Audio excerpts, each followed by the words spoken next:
बाद इस देश का मजदूर सड़कों पे उतरेगा, इस देश का किसान सड़कों पे उतरेगा, इस देश का आम आदमी सड़कों पे उतरेगा, जिसके पेट और पीठ दोनों पे आप छुरा मारने का काम। हमारी बात नहीं सुनी।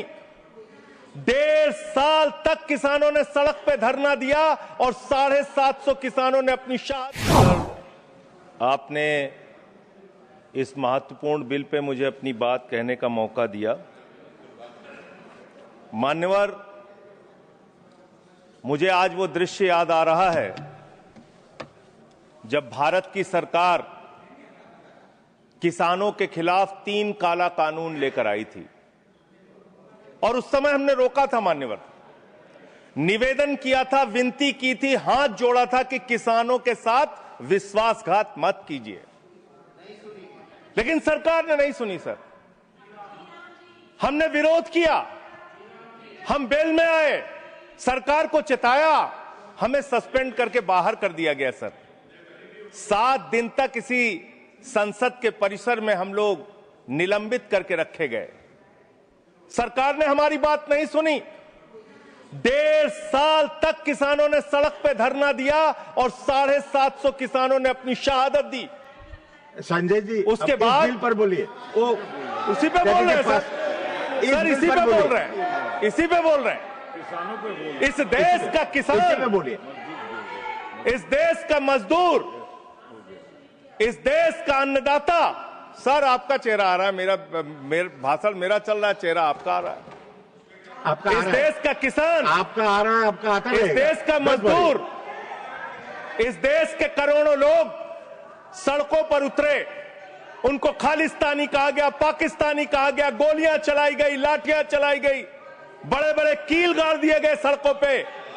और 1.5 साल के बाद प्रधानमंत्री जी एक दिन प्रकट होते हैं, कहते हैं मेरी तपस्या में कमी हो गई, हम कानून वापस ले रहे हैं। आज मैं आपसे कहना चाहता हूं मान्यवर, यह ऐतिहासिक भूल आप करने जा रहे हैं, यह गुनाह और पाप आप दोबारा करने जा रहे हैं।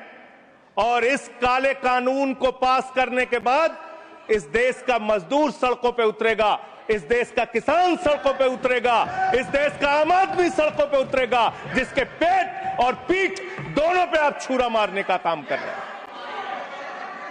यह मैं कहना चाहता हूं मान्यवर।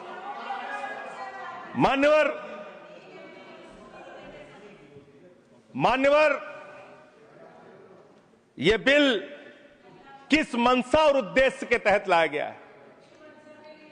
इस बिल को आपने कह दिया जी राम जी बिल है, जी राम जी बिल है। भगवान श्री राम का नाम लेके कितना गुनाह आप अपना छिपाना चाहते हैं, कितना गुनाह छिपाना चाहते हैं? राष्ट्रपिता महात्मा गांधी से आपको क्या समस्या है मान्यवर? अरे वो राष्ट्रपिता महात्मा गांधी इतने महान है, इतने महान है, इतने महान है कि दुनिया के 80 देशों में उनकी प्रतिमा लगी हुई है मान्यवर, 80 देशों में। और जब G20 का सम्मेलन हुआ, दुनिया के तमाम राष्ट्राध्यक्ष आए, दुनिया के तमाम प्रधानमंत्री और राष्ट्रपति आए, तो भारत के प्रधानमंत्री को मजबूर होकर उसी राजघाट पर महात्मा गांधी के सामने सर झुकाना पड़ा। वो गोलवरकर की समाधि पे नहीं गए, गांधी की समाधि पे गए। वो गोडसे की समाधि पे नहीं गए, गांधी की समाधि पे गए।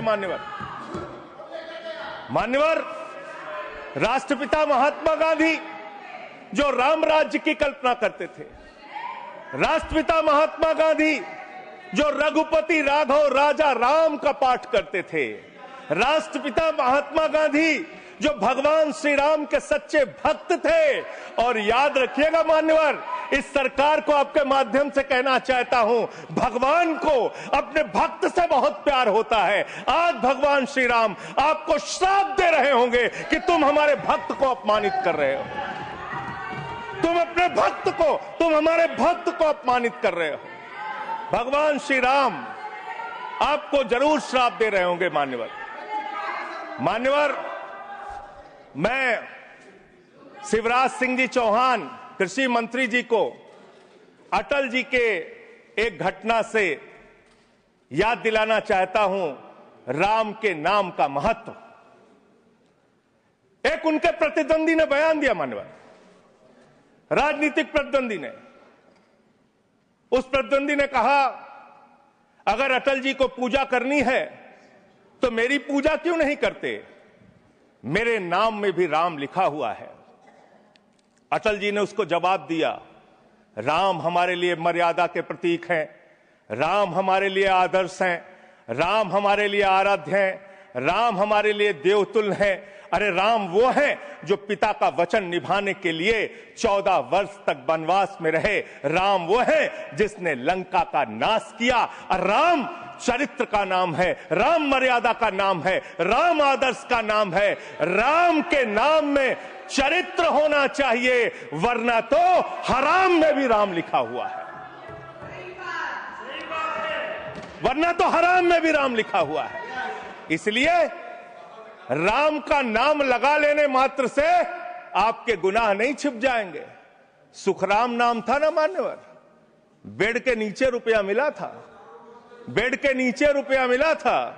और मैं सोच रहा था कि जब क्या इस जी राम जी योजना से आप भगवान श्री राम का सम्मान कर रहे हैं या अपमान कर रहे हैं? आप भगवान श्री राम का सम्मान कर रहे हैं या उनको गली मोहल्ले गांवों में बदनाम कर रहे हैं?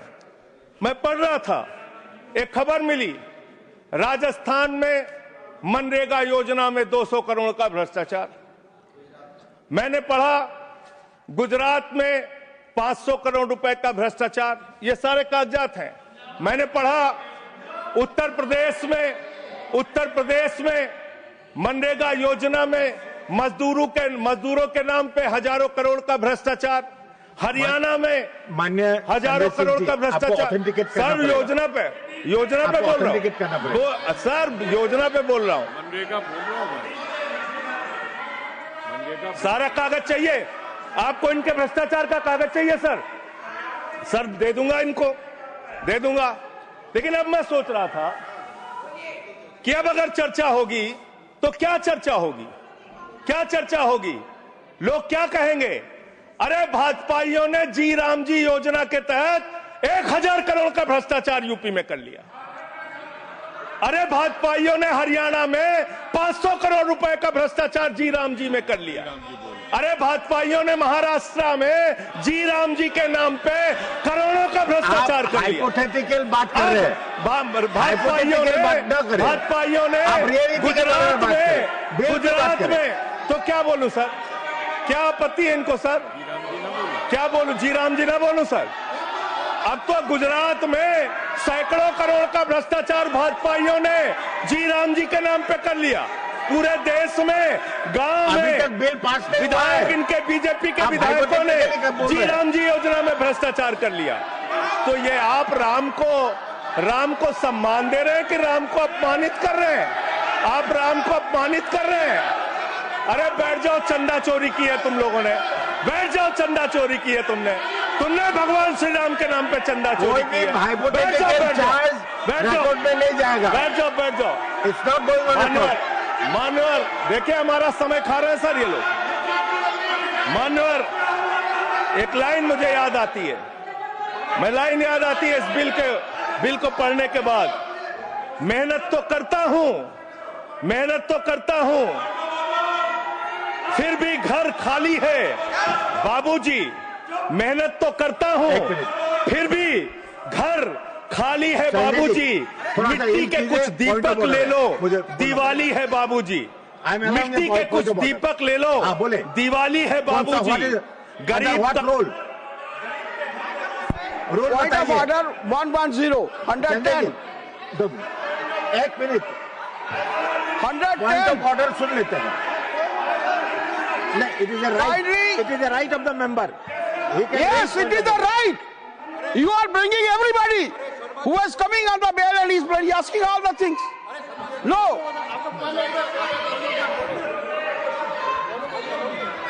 आप अंडर व्हाट रूल, अगर बिल के साथ या बिल से रिलेटेड नहीं है वो रिकॉर्ड में नहीं जाएगा।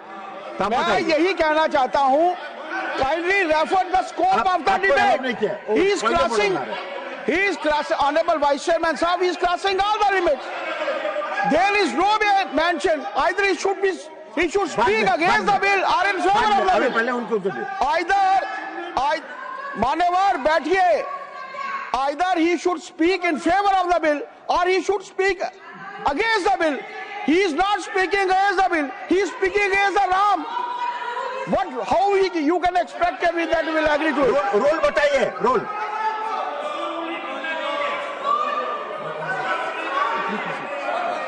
ठीक है, संजय जी कर देते हैं बोलने. Sir LOP wants to speak.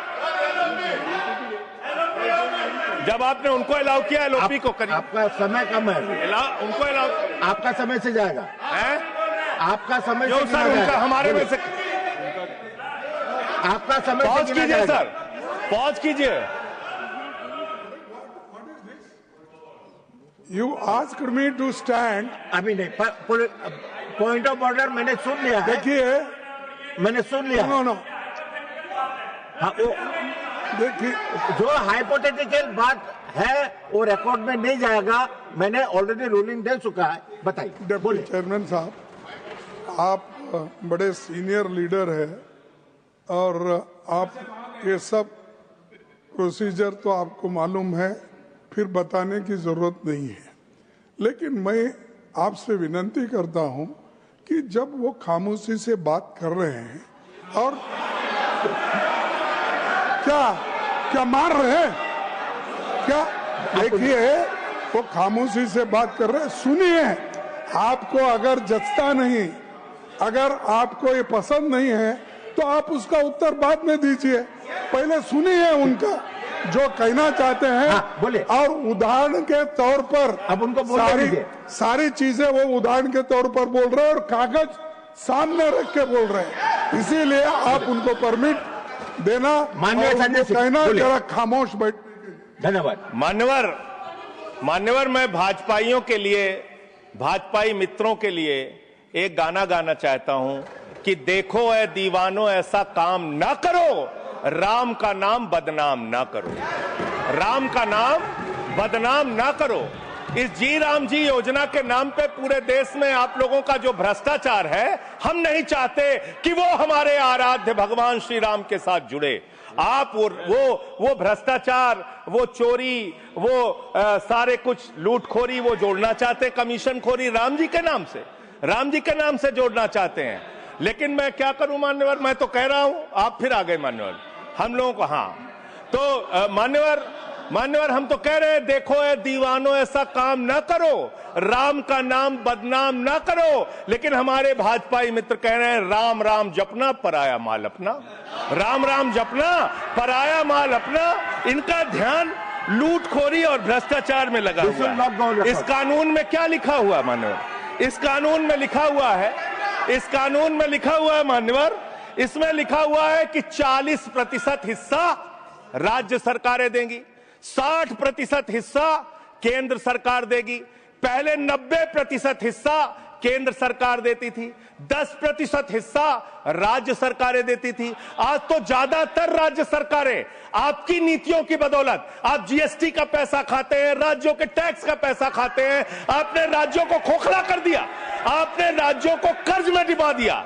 अब आप कह रहे हैं राज्य सरकारें इसमें पैसा लगाएंगी, यानी आप इस योजना को मारना चाहते हैं. आप इस देश के मजदूरों का हक मारना चाहते हैं. इस योजना को पूरी तरीके से खत्म और समाप्त करना चाहते हैं. इस मंशा से आप इस योजना को लेके आए हैं, क्योंकि राज्यों के ऊपर आज जो कर्जा है वो मैं पढ़ के आपके सामने सुनाना चाहता हूं. तमिलनाडु 8,34,000 करोड़ रुपए, उत्तर प्रदेश 7,69,000 करोड़ रुपए, महाराष्ट्र 7,22,000 करोड़ रुपए, पश्चिम बंगाल 6,58,000 करोड़ रुपए, कर्नाटक 5,57,000 करोड़ रुपए, राजस्थान 5,62,000 करोड़ रुपए, आंध्र प्रदेश 4,85,000 करोड़ रुपए, गुजरात 4,67,000 करोड़ रुपए, केरल 4,29,000 करोड़ रुपए, मध्य प्रदेश 4,18,000 करोड़ रुपए, तेलंगाना 3,89,000 करोड़ रुपए, बिहार 3,19,000 करोड़ रुपए. ये कर्जे में डूबे हुए राज्यों से, ये कर्जे में डूबे हुए राज्यों से आप ये कह रहे हैं कि 40% पैसा लगाओ, यानी कि सर आप ये हम बोल रहे हैं, कौन बोल रहा है सर? ये क्या हो रहा है? मैं आपसे पूछना चाहता हूं, राज्य जो कर्जे में डूबे हुए हैं, जो आप बोल रहे हैं वही रिकॉर्ड में जा रहा है। मान्यवर, मैं ये कहना चाहता हूं कि जो राज्य पहले से ही लाखों लाख करोड़ रुपए के कर्जे में डूबे हुए हैं, आप उनसे कह रहे हैं 40% पैसा आपको लगाना होगा। आप इस योजना में कह रहे हैं कि आप एरिया तय करेंगे, एरिया आप निर्धारित करेंगे कहां पे ये आपकी स्कीम लागू होगी या नहीं लागू होगी, इसको आप तय करेंगे। ये कितने 125 दिन की आप बात कर रहे हैं मान्यवर? आंकड़ा उठाकर देख लीजिए, मंत्री जी यहां पर मौजूद हैं। 100 दिन के रोजगार की गारंटी है मनरेगा योजना में, लेकिन औसतन पूरे हिंदुस्तान में 50 दिन से ज्यादा रोजगार आपने नहीं दिया। आपने मजदूरों के समय का काम किया। और आंकड़े ये बताते हैं कि आपका जो बजट का निर्धारण होता है 12 करोड़ लोगों के लिए 267 रुपए के हिसाब से अगर आप मजदूरी निर्धारित करते हैं तो करीब करीब 3,13,000 करोड़ रुपए बनती है। आप उसके लिए 86,000 करोड़ रुपए का बजट रख रहे हैं। यानी कि मंशा आपकी शुरू से स्वयं यही है कि आप इस योजना के तहत लोगों को काम नहीं देना चाहते हैं, मजदूरी नहीं देना चाहते हैं। लेकिन मजदूरों के हक में, मजदूरों की आवाज उठाने वाले लोग देश भर में संगठित हो रहे हैं। ये आप दूसरा अपराध करने जा रहे हैं। मैं आपको कहना चाहता हूं, आपके माध्यम से इस सरकार को चेतावनी देना चाहता हूं। कौन सी हक की लड़ाई लड़ रहे हैं मेहराज मलिक, जो हमारा विधायक है जम्मू कश्मीर का? वो जमीन के हक की लड़ाई लड़ रहा था, मजदूर के हक की लड़ाई लड़ रहा था। आपने उसको पीएसए का कानून लगा के जेल में डाल दिया। कौन से हक की लड़ाई लड़ रहे थे? सोनम वांगचुक मजदूर के हक की लड़ाई लड़ रहे थे, किसान के हक की लड़ाई लड़ रहे थे, आम आदमी के हक की लड़ाई लड़ रहे थे, लद्दाख के लोगों के हक की लड़ाई लड़ रहे थे। उस सोनम वांगचुक को, जो एक पढ़े लिखे प्रतिष्ठित व्यक्ति हैं, उनको आपने पकड़कर जेल में डालने का काम किया। आप पूरे देश में जबरदस्ती मामला है जी, तो ये रिकॉर्ड में नहीं जाएगा। क्यों नहीं जाएगा सर? क्यों नहीं जाएगा सर? मजदूर के लिए लड़ने वाले क्यों नहीं जाएगा? मैटर जो सर, है क्यों नहीं जाएंगे? वो रिकॉर्ड में नहीं जाएगा। आगे बोले सर, आगे बोले सर। मैं इस अवसर पर पंडित राम नरेश त्रिपाठी जो हमारे सुल्तानपुर के हैं, उनकी एक कविता पढ़ना चाहूंगा। ना मंदिर में, ना मस्जिद में, ना गिरजे के आसपास में, ना पर्वत पर, ना नदियों में, ना घर बैठे, ना प्रयास में, ना कुंजों में, ना उपवन में, शांति भवन या सुख निवास में, ना गाने में, ना बाने में, ना आशा में, ना ही हास में, ना छंदों में, ना प्रबंध में, ना अलंकार, ना अनुप्रास में, खोज ले कोई राम मिलेगा दीन जनों की भूख प्यास में। खोज ले कोई राम मिलेगा दीन जनों की भूख प्यास में। आप दीन जनों को भूखा रख के, उनकी मजदूरी छीन के, उनके हाथ का काम छीन के, उनका रोजगार छीन के, आप चाहते हैं उनके पेट पे लात मार के, आप चाहते हैं कि आप सिर्फ इस योजना का नाम बदल देंगे, इस योजना का नाम बदल देंगे तो पूरे देश में आपका महिमा मंडन हो जाएगा। अब आपका ये नकली काम इस देश के अंदर चलने वाला नहीं है। पूरा देश आपकी सच्चाई जान चुका है मान्यवर। पिछले दिनों मैंने पदयात्रा शुरू की थी अयोध्या से लेकर सरयू से संगम तक। अयोध्या में किसान आए हमारे पास, बहुत सारे किसानों ने आकर कहा किस तरीके से अयोध्या के अंदर किसानों की जमीनों का कब्जा किया जा रहा है प्रशासन के द्वारा, भारतीय जनता पार्टी की सरकार के द्वारा। वहां पर किसानों के ऊपर लाठियां चला के, गोलियां चला के, बुलडोज करके उनकी जमीनें औने पौने दामों में ली जा रही है मान्यवर। औने पौने दामों में उनकी जमीनें ली जा रही हैं। और वो जमीनें मान्यवर वो जमीनें जो ली जा रही हैं किसानों से, वो जमीनें बड़े बड़े बिल्डर को बेची जा रही हैं, किसानों से 5 लाख रुपए बिस्वा जमीन ली गई अयोध्या में। अरे सुनो ध्यान से, किसानों से 5 लाख रुपए बिस्वा अयोध्या में जमीन ली गई और लोढ़ा ब्रदर्स ने उसी जमीन को प्लाटिंग करके 1,80,00,000 रुपए में बेचा। आप धंधा कर रहे हैं प्रभु श्री राम के नाम पे, आप धंधा कर रहे हैं, अयोध्या के लोगों को लूटने का काम कर रहे हैं, अयोध्या के किसानों को लूटने का काम कर रहे हैं। इसीलिए अयोध्या के लोगों ने आपको हराया, इसीलिए अयोध्या के लोगों ने आपको हराया। और यही आपका चरित्र रहेगा तो पूरे देश में जनता आपको जवाब देगी, जनता आपको हराने का काम करेगी। ये मजदूरों का हक मारने का काम जो आप कर रहे हैं, इसको बंद कीजिए। मानवर, मैं अंतिम बात कहना चाहता हूं, मानवर बोले, जब ये मनरेगा योजना लाई गई, तो इस बिल को अस्थायी समिति में भेजा गया था। आज जब आप नई योजना लेकर आ रहे हैं, इसको अस्थायी समिति में आपने क्यों नहीं भेजा? क्या आप छिपाना चाहते हैं? क्या आपकी मंशा है? ये आप बताइए। और अंत में इन्हीं लाइनों के साथ कि हम मेहनत कश इस दुनिया से जब अपना हिस्सा मांगेंगे, एक बाग नहीं, एक खेत नहीं, हम सारी दुनिया मांगेंगे, हम सारी दुनिया मांगेंगे। इस देश का मजदूर आपके खिलाफ खड़ा होगा, अपनी आवाज को बुलंद करेगा। इंकलाब जिंदाबाद, इंकलाब जिंदाबाद, वंदे मातरम, वंदे मातरम, जय श्री राम, जय श्री राम, जय श्री राम। कोई श्री राम का नाम नहीं लिया। एस निरंजन रेड्डी।